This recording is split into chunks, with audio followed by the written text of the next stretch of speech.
साइक्लन clubs काम library चिरां जिल्ला सापागुरिनि बिनि दैदेनगिरिफ्रा दिनै UN ब्रह्म चिल्ड्रेन पार्क बेवहाय बड'फा उपेन्द्रनाथ ब्रह्मनि जोनोम सान बेखौ फालिदों सानसेनि हाबाफारि लानानै।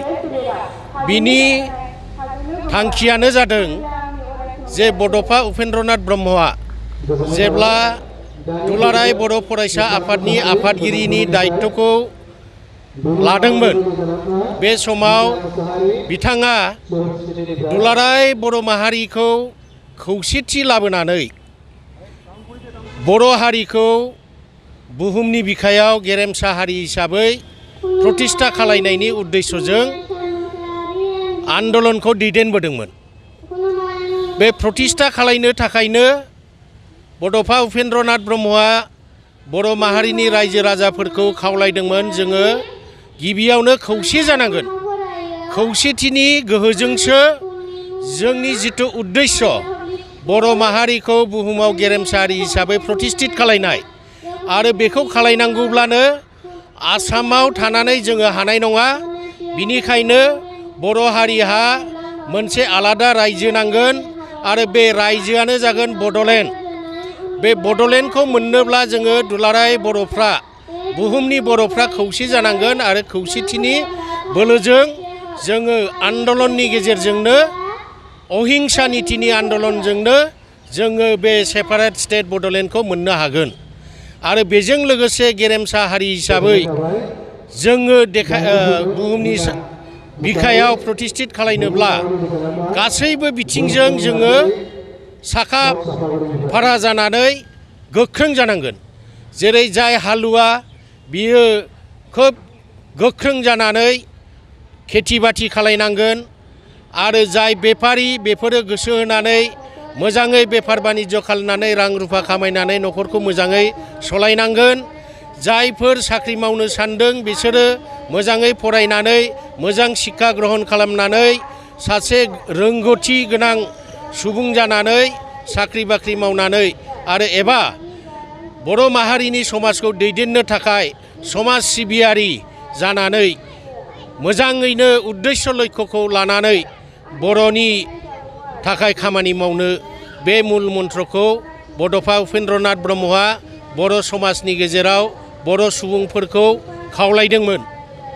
आरो बिथांनिनो जि मुल मन्त्र थां आरो थांनानै था बे मुल मन्त्रखौ लानानै बिथाङा बर' समाजखौ खौसेथि लाबोनानै रावबो फाराग गैयालाबानो ज' ज'यै बिथांनि दैदेननायाव बर'फ्रा आन्दलन खालायनानै दिनैसिम 1993 सनाव BAC सुक्ति खालायनानै अट'नमास काउन्सिल मोनदोंमोन।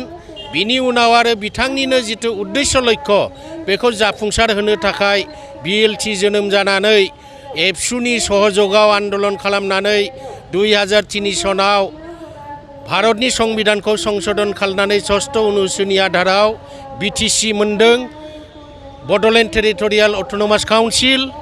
आरो बिनि उनाव एबसुआ बड'फा उपेन्द्रनाथ ब्रह्मनि जिथुनाखि सिमां बेखौ जाफुंसार होनो अर्थात सेपारेट स्टेट बड'लेण्डखौ जाफुंसार होथारनांगोन होननानै गिरु बारु आन्दलन खालामनानै थांनाय 2020 सनाव आरो भारत सरकार आसाम सरकार आरो एबसु आरो NDPफोर गासैबो ज' जानानै मोनसे सान्थि सुक्ति खालामनानै BTC मोननो हादों।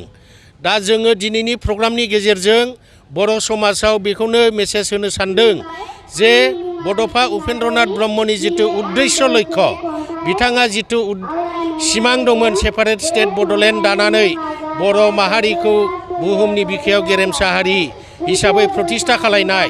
दा बिनिखायनो बिथांनि सिमांखौ जाफुंसार होनांगौब्ला जों बर' माहारिनि गासैबो सुबुंफ्रा खौसेयैनो थानानै आरो खामानि मावलांनांगोन।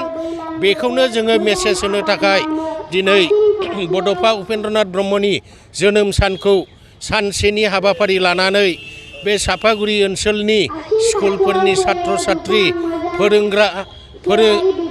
फोरोंगिरिफोर आरो सापागुरि समाजनि विभिन्न गामिनि दैदेनगिरि समाज सिबियारि बयखौबो लानानै गाजा गोमजायै सानसेनि हाबाफारि लानानै जोङो बड'फा उपेन्द्रनाथ ब्रह्मनि जोनोम सानखौ फालिदों।